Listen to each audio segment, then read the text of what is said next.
one major source of illness, and I'm talking about any kind of illness, whether that's so-called mental illness or physical illness, and that's childhood trauma.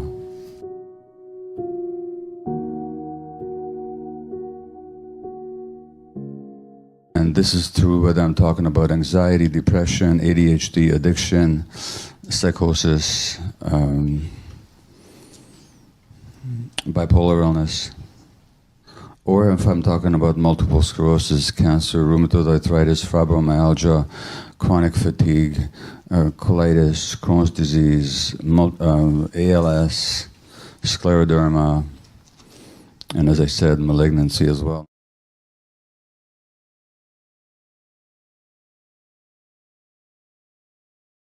Now that seems like a very bold statement to you, that just about everything, not everything, but just about everything that we call illness is rooted in compensations and adaptations that have to do with childhood trauma.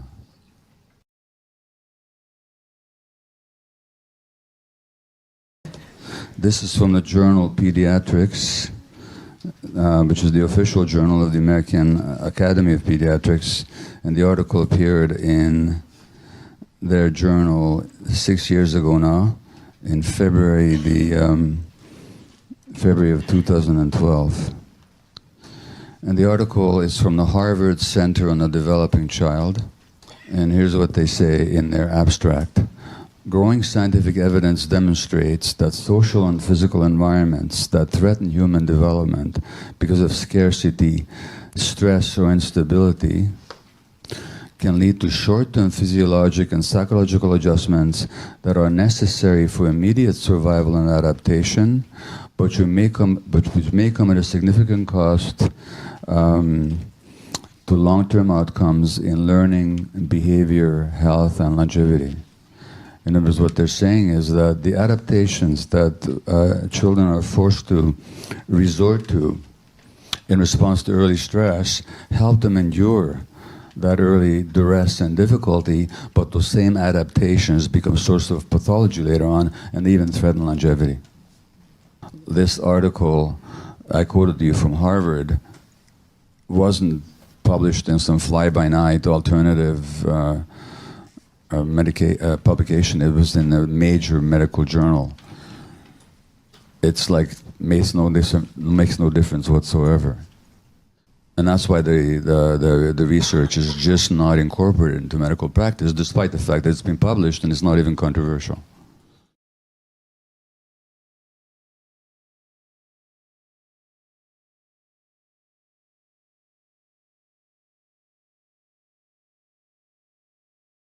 Well, now let's look at stress. Let's say that you're stressed about something, and you got high levels of cortisol and adrenaline in your system, and you're obsessing about some insult or a loss or something that perturbed you. You're in a high state of stress physiologically, but you're not alone, because a friend of yours sitting next to you says, "Hey, do you want to talk about it? I see that you're upset. Can we talk about it?" What happens to your stress levels? But what if you're isolated? Then you might go on for months stewing in your own stress juices. You got nobody to download it to. No wonder then the women who were stressed and isolated had a much higher risk of breast cancer, which tells us something, that cancer is not the disease of an individual.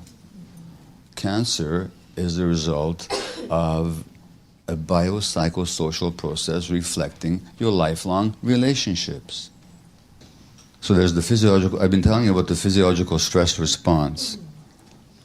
The physiological stress response. But that's not all there is to stress.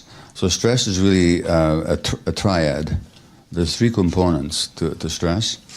One is the external stressor. That's whatever happens outside you. So that could be a threat, that could be the loss of someone, the loss of a job. So stress is external. Then there's the physiological stress response. happens in the others. So stress then, there's the external stressor, there's the internal physiological response, and in between them, and this is what you've got to work with in your offices, is what we call the processing apparatus. And the processing apparatus is that person with their particular interpretations and their understandings and their beliefs.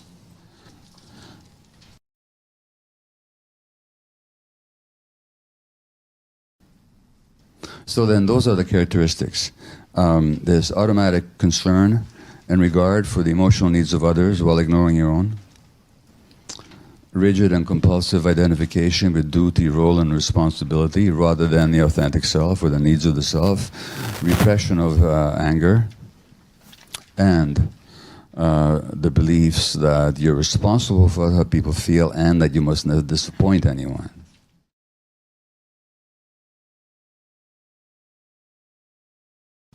Now, the question is, how do these psychological behavioral characteristics translate into physical illness?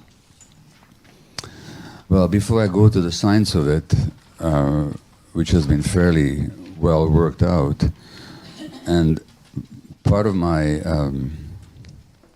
critique of my own profession is that we just don't look at the evidence. So that we keep talking about evidence-based practice. But I'd love to expunge that phrase from the dictionary because it makes me grit my teeth. Because I only wish there was evidence-based practice.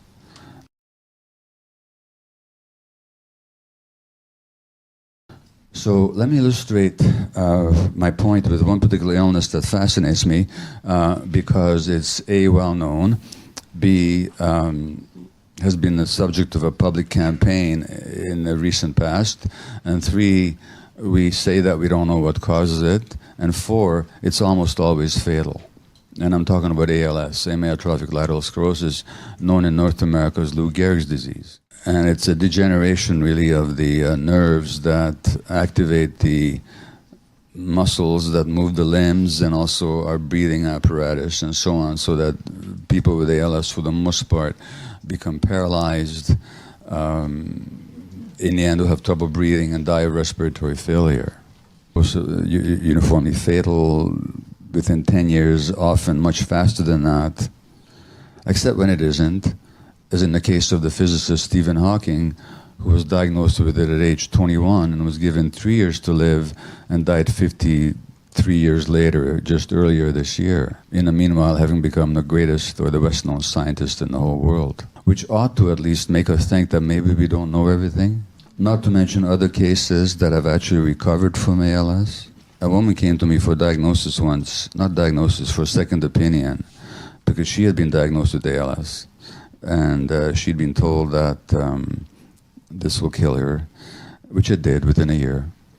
How the disease began is that she noticed that she couldn't hold the pen or the chalk in, she was a teacher, couldn't hold the pen or the chalk in her fingers anymore because they would slip through.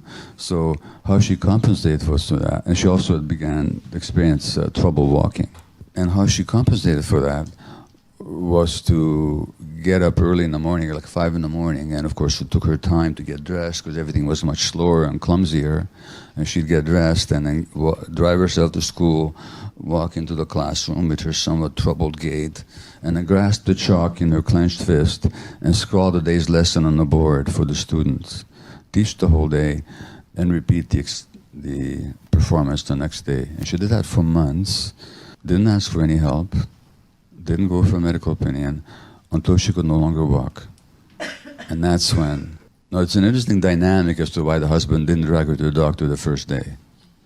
And that has everything to do with their relationship, which is illustrated by the fact that after they saw me and her condition worsened and it became clear that she would not live, he started to have an affair with another woman, which shows you the relationship they had of his neediness. Physicians would say, with some legitimacy, this is anecdotal, doesn't prove anything. Well, I think anecdotes do prove something if there's enough of them. And it turns out that you'll never read about, meet anybody, look after with ALS who's not like that. And this has showed up in the no matter whose life I read about, no matter what patients I interviewed, my own case studies from palliative care, they were all the same. This difficulty asking for help, this refusal, this dogged refusal to ask for help. Then I looked up the medical literature. And there was a study done at Yale University Medical School quite some years ago now. And what did these researchers find? They found that these patients invariably evoked admiration and respect from all staff who came into contact with them. Characteristic was their attempt to avoid asking for help. Hard, steady work without recourse to help from others was pervasive. There seemed to have been a habitual denial, suppression, or isolation of fear, anxiety, and sadness. Most expressed the necessity to be cheerful. Some spoke casually of their deterioration or did so with engaging smiles. And then I looked up the biography of Lou Gehrig. I knew nothing about the man except that he has this disease named after him. As time passes, fewer and fewer people know about him, but he was a great baseball player, a teammate of Babe Ruth's on the New York Yankees in the 1930s. He was one of the all-time greats. He set a record for a number of hits by a Yankee that was only broken a few years ago. So it really was a durable record. But he set another record that wasn't broken for 70 years either. He never missed a game. Yeah, consecutive games played. And it's not that he was never sick. He got sick like everybody else. He just wouldn't take himself out of the game. It's not that he was ever injured either. At one point his hands were x-rayed, and it turns out that his fingers had been fractured something like 17 separate times. And his teammates would describe him as grimacing like a maddened monkey in agony as he fielded the ball with a broken finger, but he wouldn't take himself out of the game. And yet, on the other hand, when a young rookie on the team got sick with the flu and couldn't play, and the manager was very upset with this young player, Gary says, "What are you talking about? He's got a flu, he can't play," and took the rookie to his own home when he lived with his mother. His mother put the rookie into Gary's bed. Lou slept on the living room couch while his mom nursed his kid back to health. That's just exactly, you'll never meet anybody with ALS who's not like that. So the woman with the ALS, the teacher, she was an adopted child. And shortly after the adoption, so you understand, any adopted child has got a deep sense of rejection and abandonment. That just goes with the territory. That doesn't mean we shouldn't adopt kids. It just means that that's a major factor that then we have to really help to heal.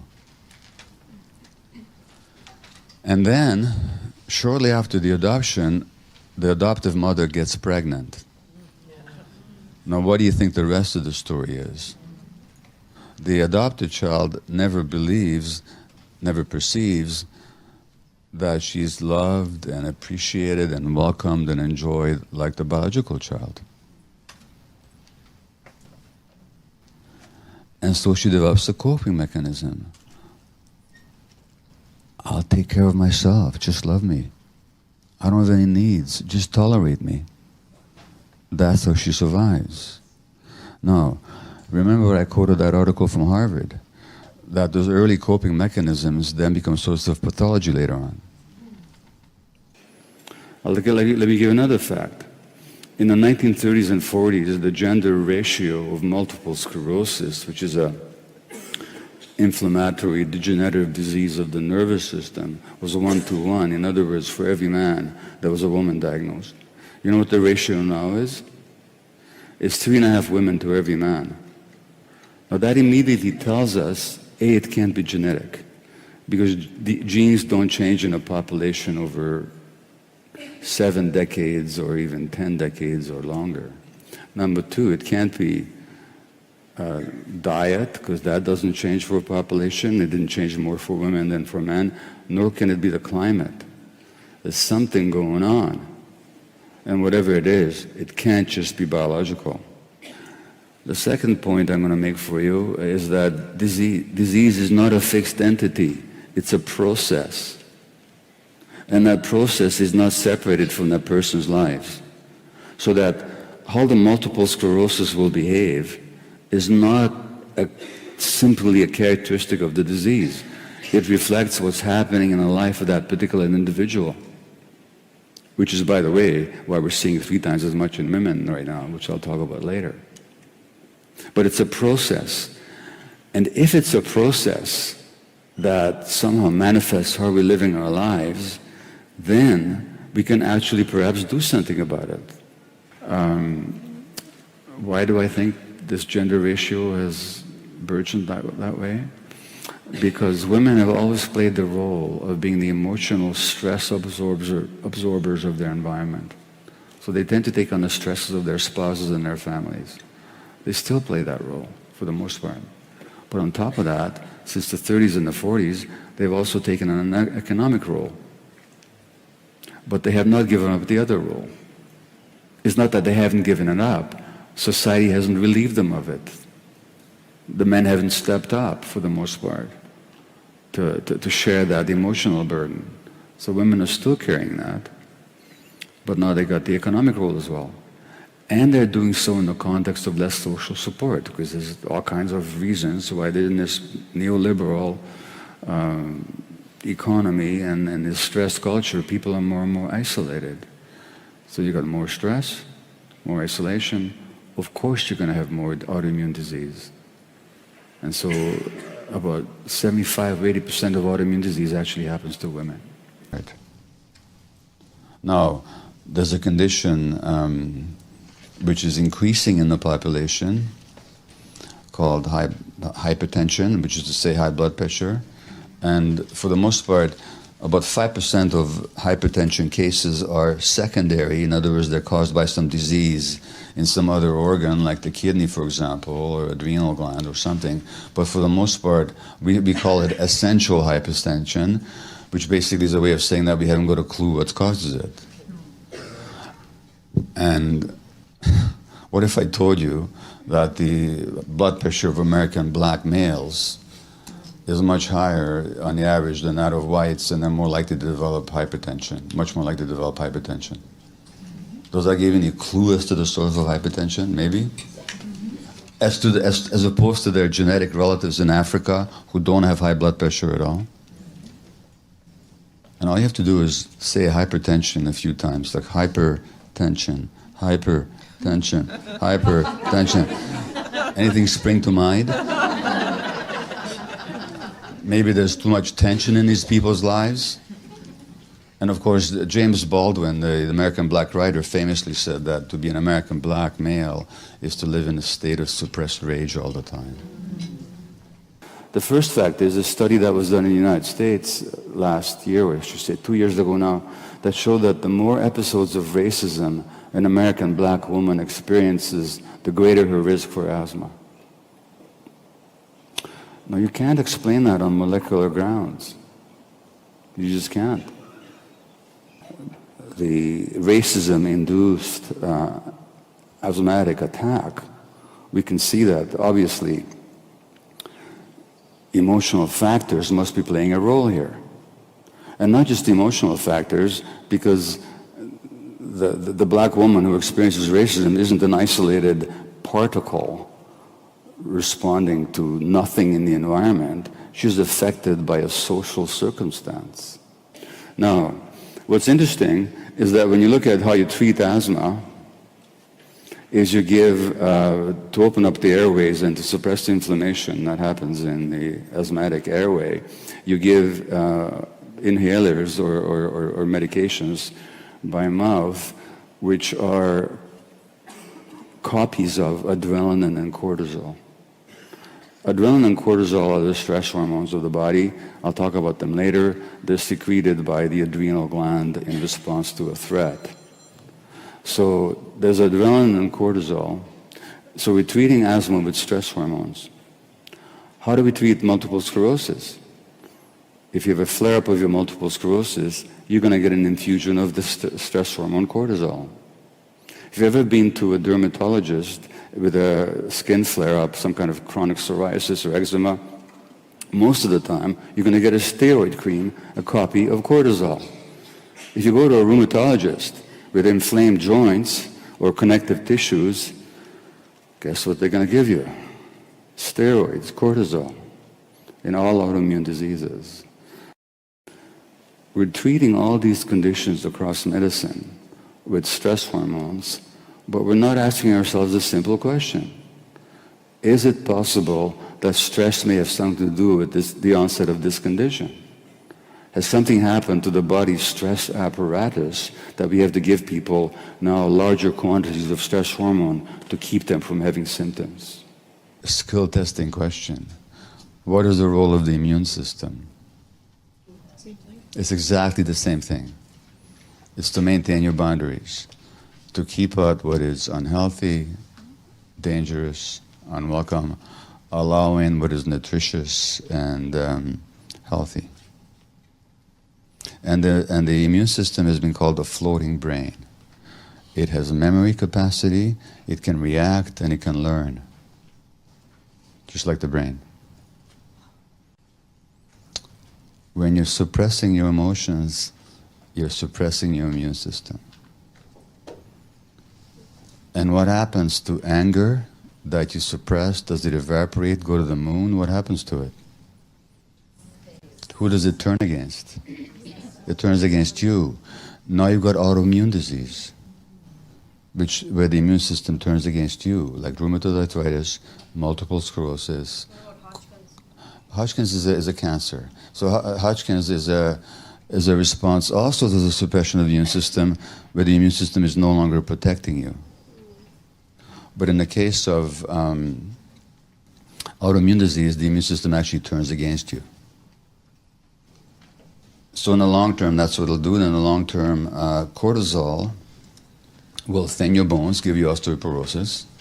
Now, when the Osteoporosis Society does its public education, they talk about sunshine, vitamin D, and weight-bearing exercise. They never talk about stress, which is the most important cause.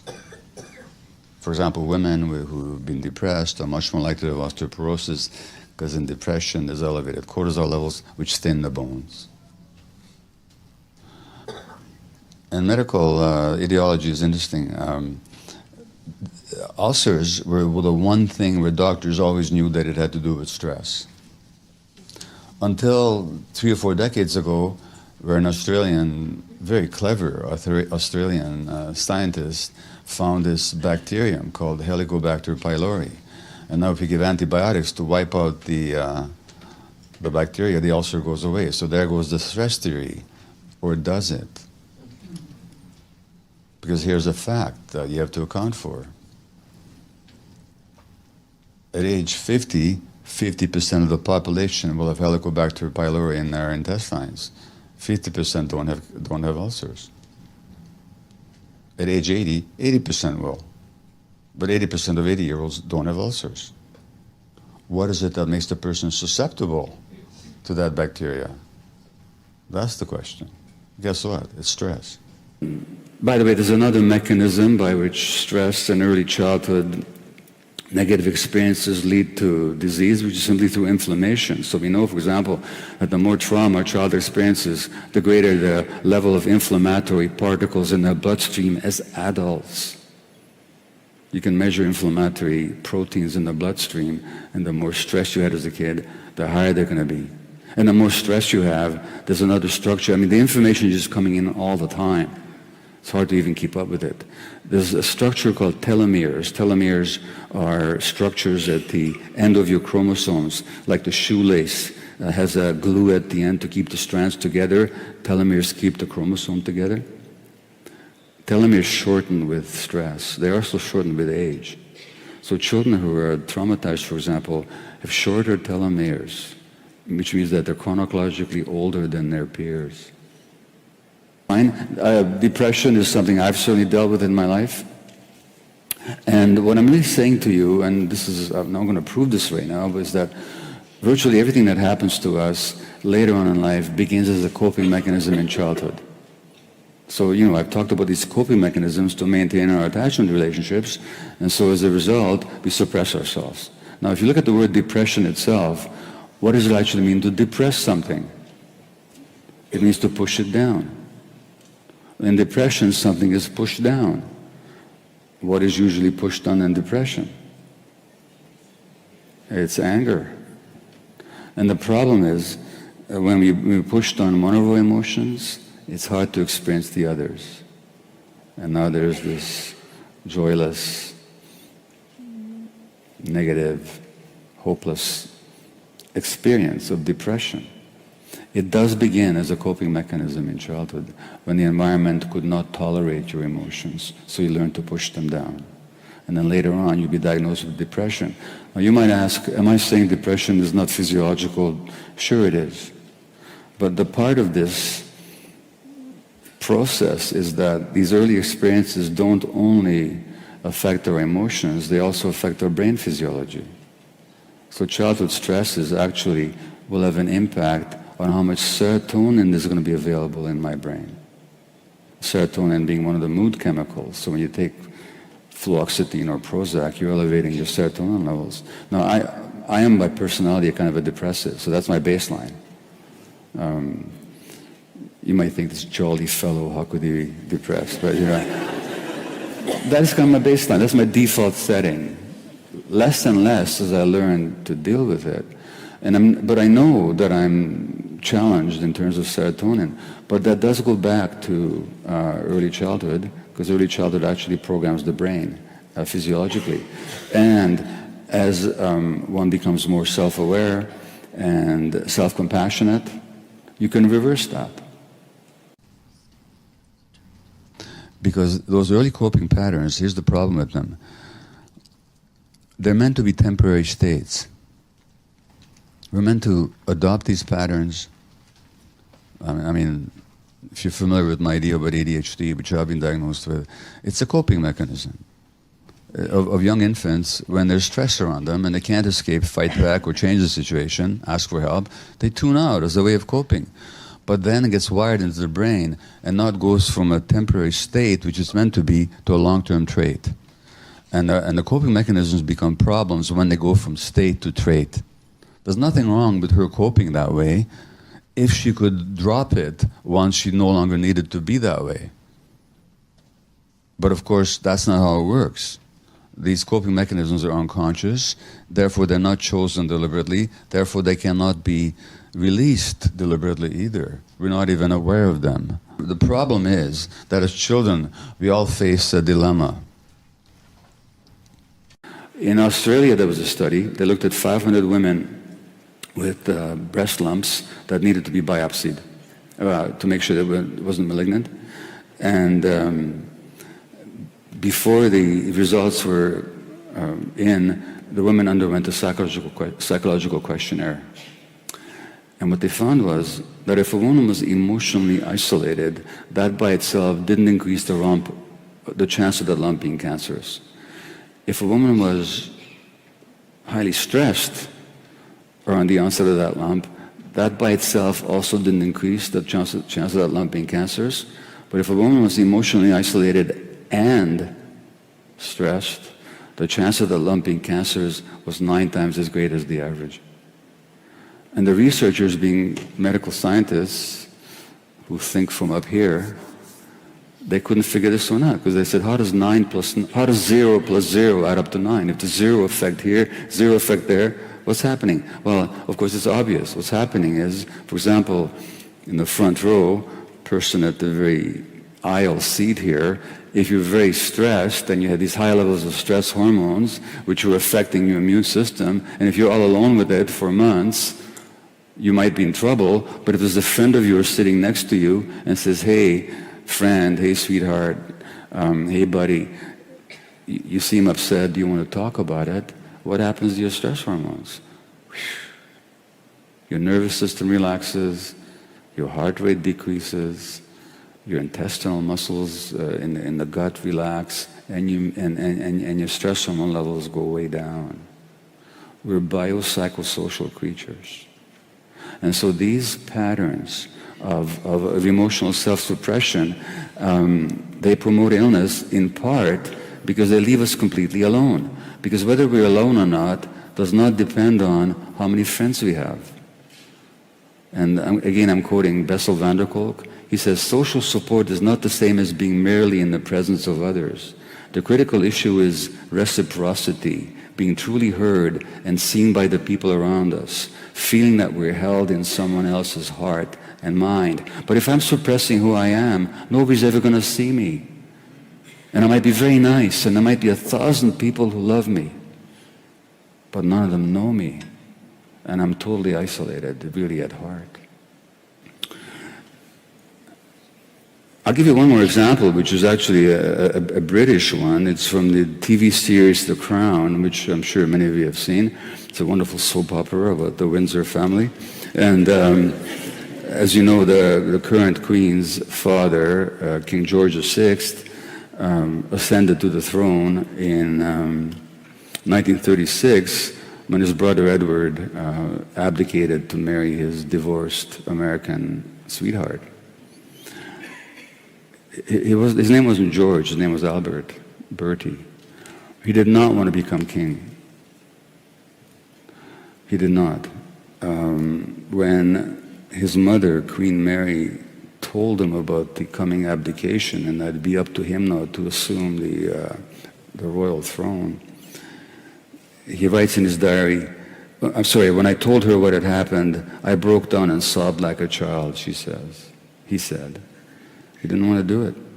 Now, in the Crown, in the TV series, there's a conversation between his mother, Queen Mary, and his wife, the now deceased Queen Mother Elizabeth. And the mother says, now, of course, he died of cancer. He was a smoker and he died of lung cancer. There was a British surgeon in the 1960s called David Kisson who noticed, just like I noticed, and as many physicians have noticed, these patterns in their clients. And he noticed that he was operating on people with lung cancer. And of course, the more you smoke, the greater the risk of lung cancer. Now Bertie, or King George, who became King George VI, was a smoker. But Kisson also noticed that these people also suppressed their emotions, particularly their anger. And he did some studies, and he actually found that the more you suppressed your emotion, the less cigarette smoke it took to trigger the cancer in you. Now, going back to the Crown, so here's the Queen Mother, I should say King George's, Albert's mother, talking to his wife, and she says, the mother says, one can only be thankful for the years one had with him. So wonderfully thoughtful and caring, an angel to his mother, wife, and children. I honestly believe he never thought of himself at all. He really was the perfect son. Want to be the perfect son in the British royal family? Don't think about yourself. Don't think about yourself. A Canadian study showed that if you were abused as a child, your risk of cancer goes up by nearly 50%. And this is even after you've factored in or factored out things like smoking and drinking, which abused people are more likely to do.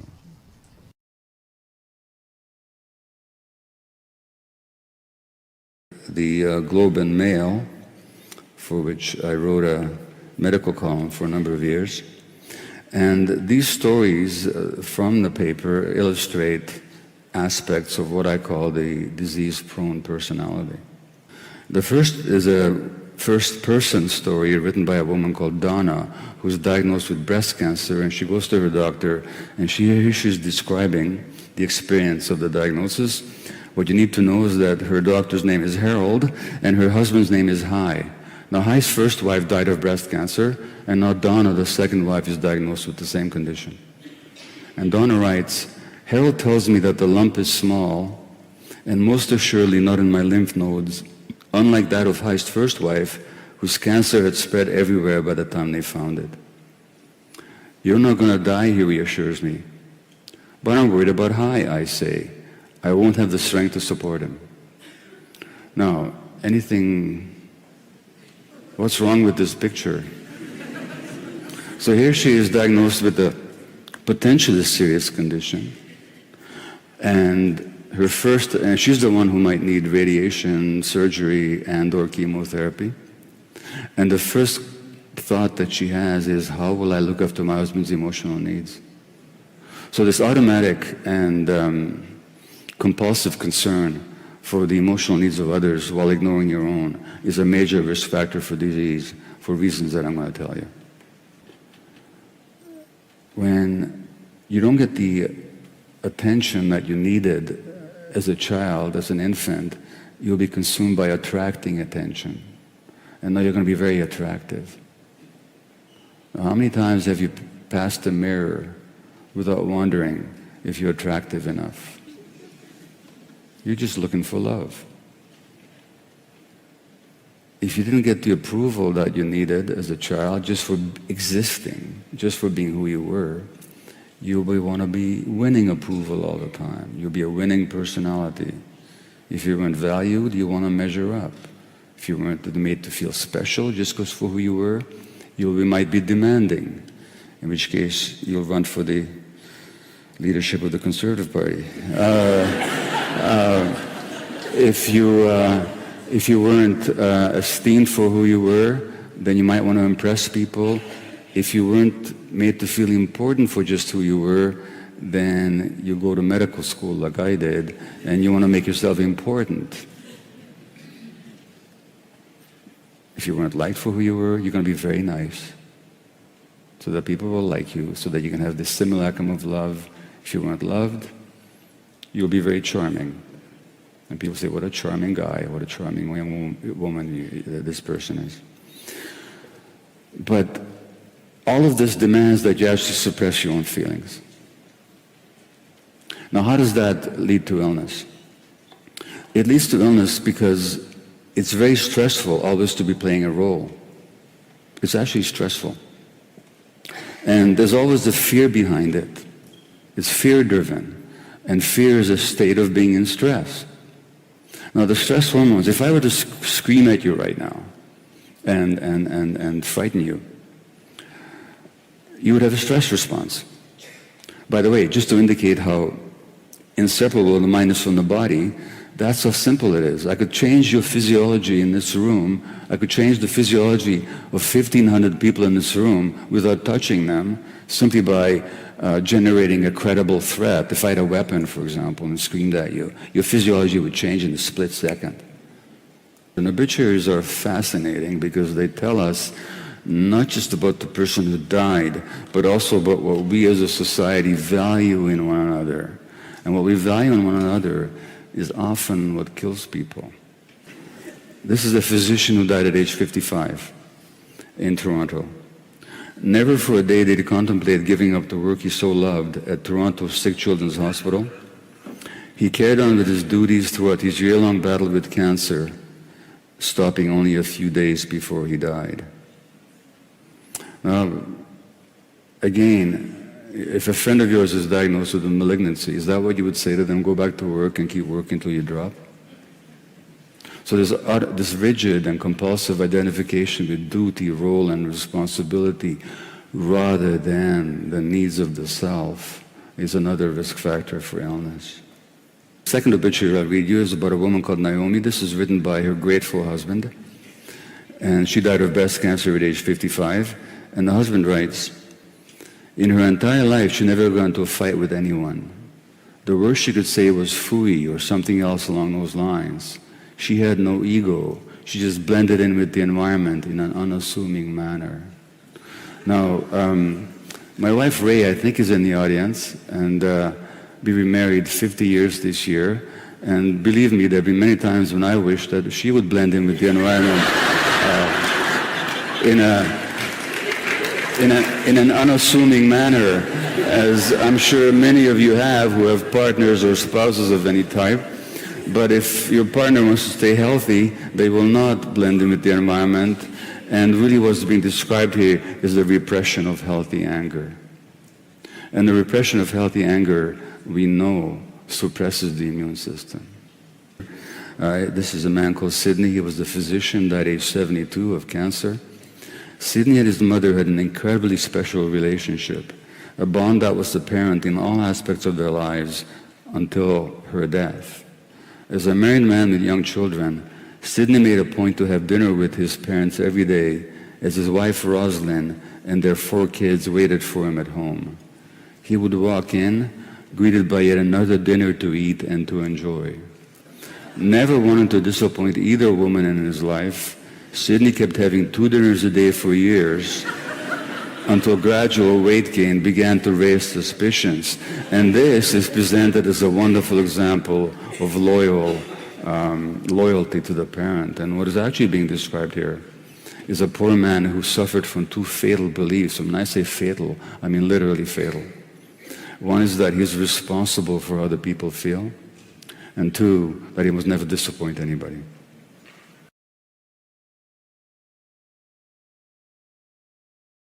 Now, at this point, the question comes up, are we blaming the person for the disease? Are we saying that they're responsible for their illness? The answer is no, and the answer is yes. No, we're not blaming anybody. Yes, they're responsible. But responsible here doesn't mean a sense of blame. It simply means that how they live their lives has a lot to do with their illness. The reason is, and not only that, if we bring in the question of responsibility, we're actually empowering the client. We're saying that you've heard this version before of responsible as response-able. If we're not response-able, then what the heck are we? Then we're victims. So the whole idea is to make people response-able.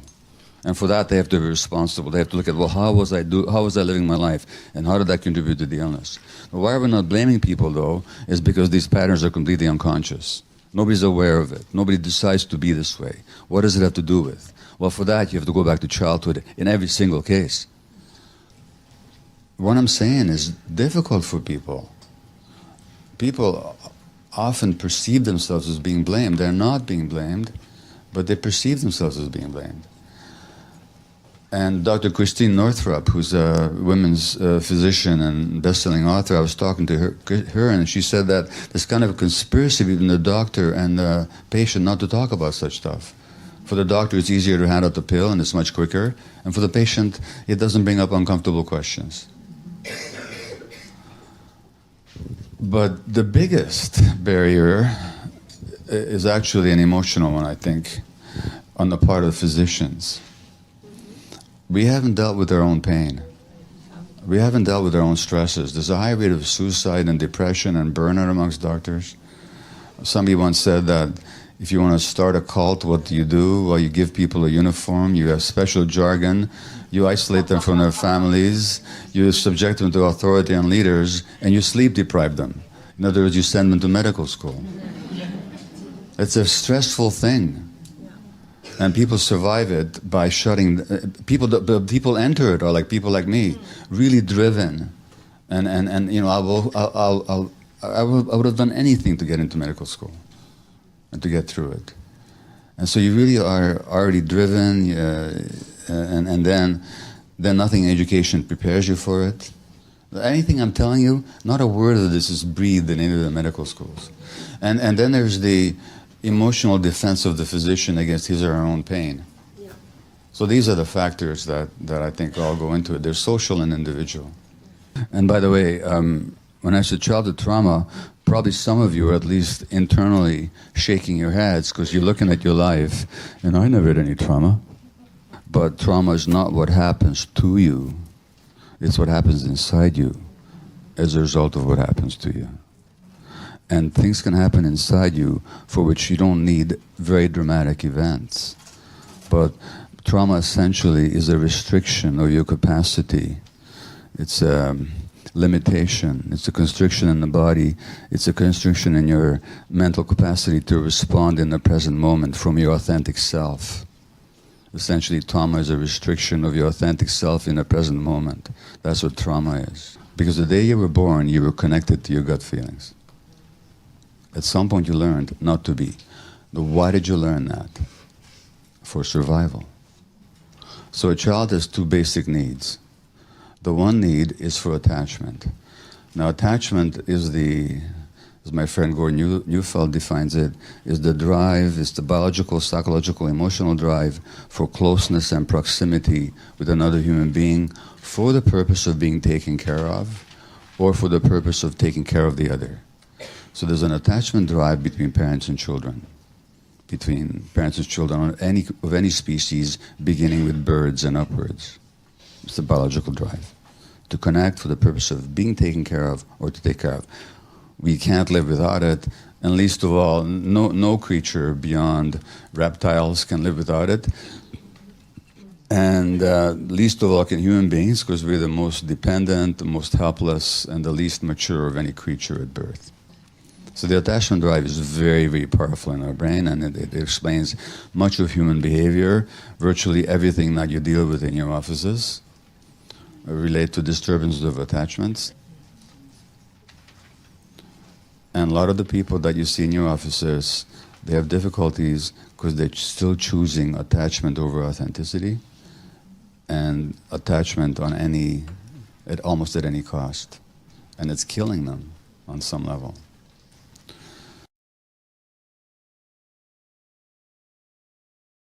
Gut-brain connection. The gut is not just a digestive organ. The gut is actually an immune organ. It's got many immune centers. And the gut is an organ of sensation. Serotonin, the chemical in the brain that we enhance by giving people Prozac for the depression, the gut has more serotonin than the brain does. And so the gut is an emotional organ. Therefore, gut feelings are actually magnifications of impressions that the brain gets, and the gut amplifies them so that you can really know that they're there. And the gut and the brain are totally connected. In fact, the gut sends many more nerve fibers to the brain than the brain sends to the gut. And the brain is reading the internal organs all the time. So there's that connection as well.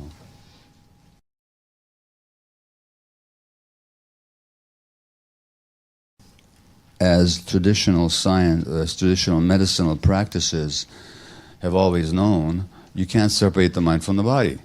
You can't actually separate the mind from the body, except in medical school, but not in real life.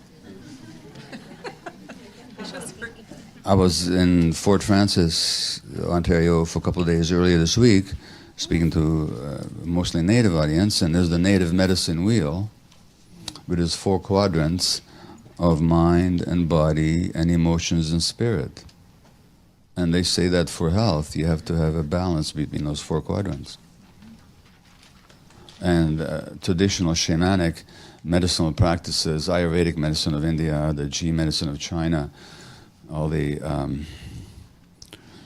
medicine men and women of traditional cultures have always assumed and known about the mind, body, and they just didn't have the science, but they knew it.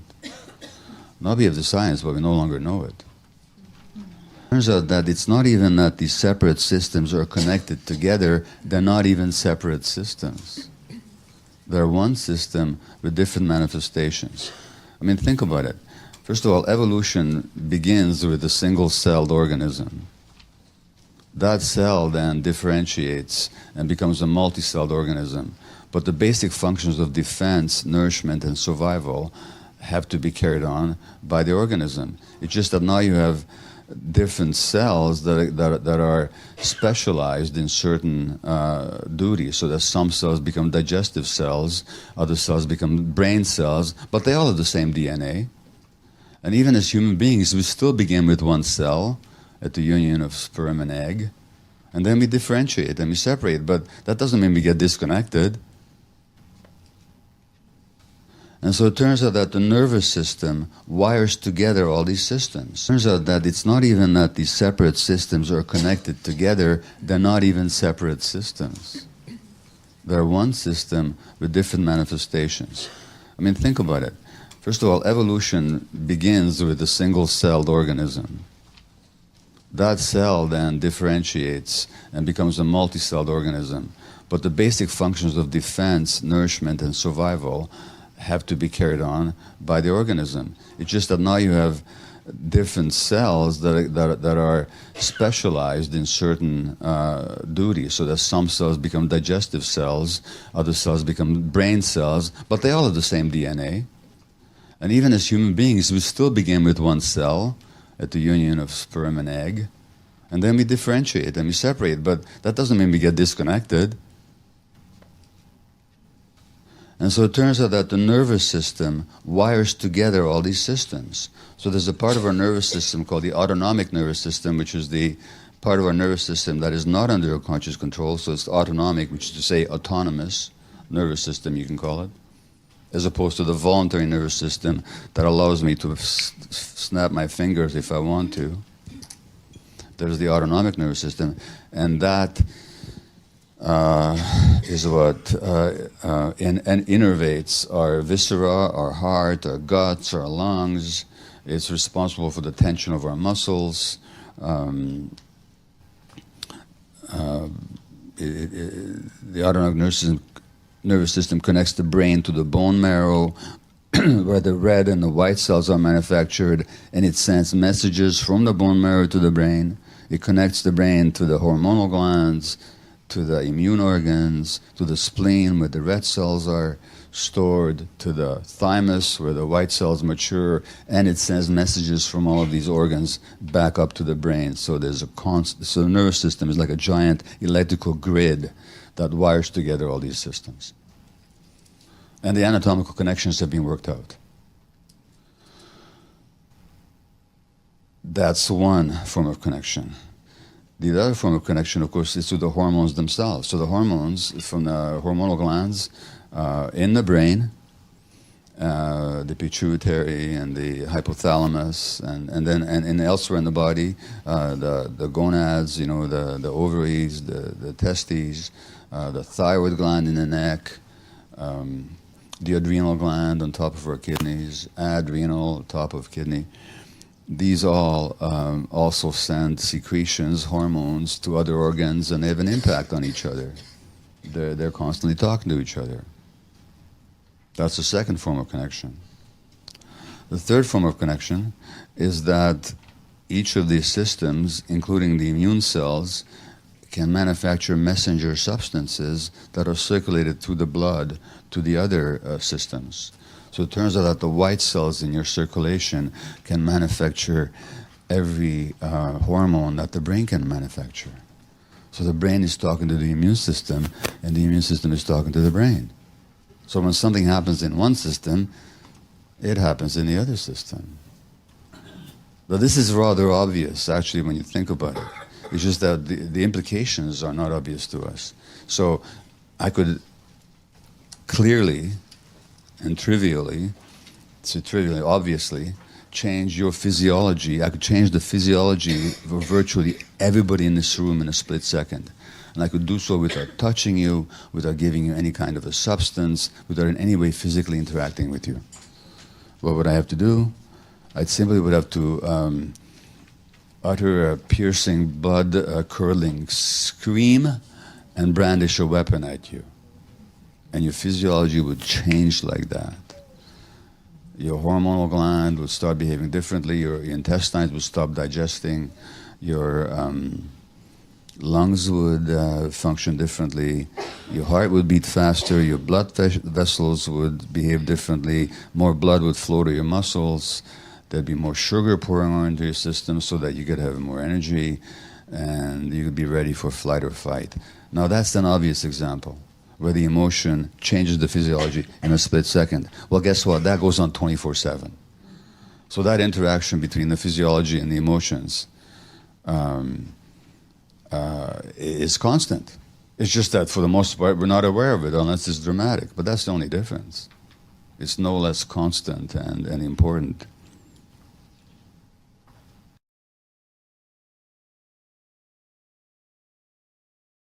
In 2017, a fellow Canadian physician, Dr. Norman Doidge, also an author, writes about brain and neuroplasticity, said that modern scientific medicine has taken a fundamentally materialist approach, and it is analytical, meaning that it divides wholes into parts.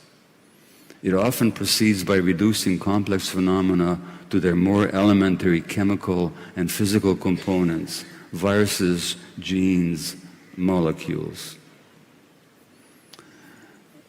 And that's how it is. And this isn't a new perception about Western medicine. In 1977, Dr. George Engel, an American physician, internist, and psychiatrist, said that the dominant model of medicine today is biomedical, with molecular biology its basic scientific discipline. And what I'm trying to say to you here is that the critique that I'm going to make tonight of Western medicine and in providing an alternative, it's not new, actually. People have been saying this for a long, long time. So here's George Engels saying that the dominant model of medicine today is biomedical, with molecular biology its basic scientific discipline. It assumes disease to be fully accounted for by deviations from the norm of measurable biological variables. It leaves little room in its framework for social, psychological, and behavioral dimensions of illness. The biomedical model embraces mind-body dualism, the doctrine that separates the mental from the somatic. And let me just give you 3 medical facts here, and you'll see immediately how inadequate and insufficient the Western medical perspective is in explaining these facts that I'm about to give you. Now, in order to understand the basis of that, we have to consider how we look at human beings, and how we look at disease. Now, Western medicine looks at disease from a particular perspective. And you have to understand something about medicine. It's science, all right, but it's also ideology. And there's a difference between science and ideology. There's a lot of science in it, and it's great science. But there's also ideology. And ideology is a point of view. It's as the Germans say, it's a Weltanschauung. It's a worldview that you're not conscious of. That you have hidden beliefs that you don't question. And people that question the hidden beliefs are seen as outliers or mavericks. And that's an ideology. And that exists in all realms, whether politics or science or medicine or history or economics or any field of human thought or investigation. So there's always ideological biases hidden in any system.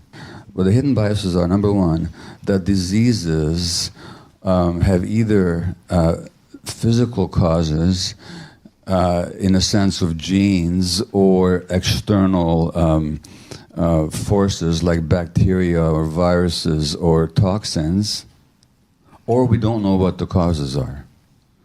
So the causes are either physical or the disease is what we call idiopathic. We don't know what the source of it is. So that's one bias, is that cause. The second bias is that diseases happen to organs. So you have heart disease, and you have lung disease, and you have disease of the connective tissue or the liver or whatever. And then there's specialties designated to study in depth the diseases of these organs. But that, except for obvious lifestyle, so-called lifestyle proclivities like smoking or drinking, we don't really think that the life of an individual has a whole lot to do with the disease of the organ. So, cancer strikes somebody who doesn't smoke. We don't know what causes it. So we separate the organ from the whole person. And then we separate the person from the environment, so that the social environment, we might acknowledge the role of the physical environment, but we certainly not acknowledge the role of the social environment. I mentioned that I worked in family practice for 32 years, 12 of them with hardcore drug addicts, the other 20 in a straightforward family practice where I helped to deliver a lot of babies, and in palliative care where I helped a lot of people die, and everything else in between. And in those years, I found that the people who got sick and didn't get sick, they had certain patterns, certain characteristics that kept cropping up over and over again until I just couldn't ignore it anymore. And there's a significant difference between an experience between a family physician and a specialist, in that the specialist certainly does know, and blessedly so, a lot about a certain organ and a certain system, but they don't know the patient. And by the time they see the patient's already sick, and usually they already have a diagnosis. At least we know what area the disease is. As the family physician, you get to see people before they get sick. So you know what their personalities are like for years before they get sick. And also you get to see them in the context of their families, including their multi-generational family of origin.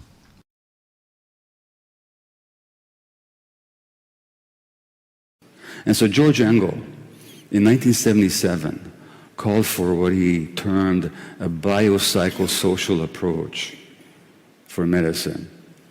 And the boundaries between health and disease, between well and sick, are far from clear and will never be clear because they're affected by cultural, social, and psychological considerations. That was 1977. And that wasn't new either. In 1940, another American physician said that social and psychic features play a role in every disease, but in many conditions they represent dominant influences, and that mental factors represent an active force in the treatment of patients as active a force in the treatment of patients as chemical and physical agents. And that wasn't new either, because back in Roman times, the Greek physician Galen already pointed out that women who are depressed are more likely to have breast cancer. And now we have the actual studies to show why, and I'll refer to them later. So what I'm saying is that this awareness, this intuitive awareness that you can't separate the mind from the body, and you can't separate the individual from the environment, is not new in medicine. What is new is that now we have the science to actually prove it. And what is remarkable and lamentable at the same time is that despite the scientific evidence, medical practice still doesn't take into account. In Britain, in London, presenting at the Breath of Life conference, and one of the co-speakers was the great trauma psychiatrist, my friend of mine, Dr. Bessel van der Kolk. And Bessel says in his book, The Body Keeps the Score, our culture teaches us to focus on personal uniqueness, but on a deeper level, we barely exist as individual organisms. Our brains are built to help us function as members of a tribe. And that's not new either, because if you go back 2,500 years to the Buddha, the Buddha talked about what he called the interdependent co-arising of phenomena. And he said that every phenomena arises in relationship to every other phenomena. You can't separate anything from anything else. And so the perspective I will propose here for you is that biopsychosocial perspective. And from that perspective, illness is not an entity in itself. It is actually the manifestation of a person's life in a certain context, to which many factors contribute, but the psychological cannot be separated from the physical, and the physical and the psychological aspects of the individual cannot be separated from his or her social connections and existence, and therefore from the culture that they live in. And if we're going to be fully inclusive about human beings, I'll have to bring in another dimension, which of course is heresy in medical terms, which is the spiritual one. And so basically we're biopsychosocial spiritual creatures. And spiritual simply means that there's more to us than the little ego that many of us are hung up on and which rules this particular society. We're biopsychosocial creatures. And so these patterns of emotional self-suppression, they promote illness in part because they leave us completely alone. Because whether we're alone or not does not depend on how many friends we have. And again, I'm quoting Bessel van der Kolk. He says, social support is not the same as being merely in the presence of others. The critical issue is reciprocity, being truly heard and seen by the people around us, feeling that we're held in someone else's heart and mind. But if I'm suppressing who I am, nobody's ever going to see me. And I might be very nice, and there might be 1,000 people who love me, but none of them know me. And I'm totally isolated, really at heart. And that's what's going on.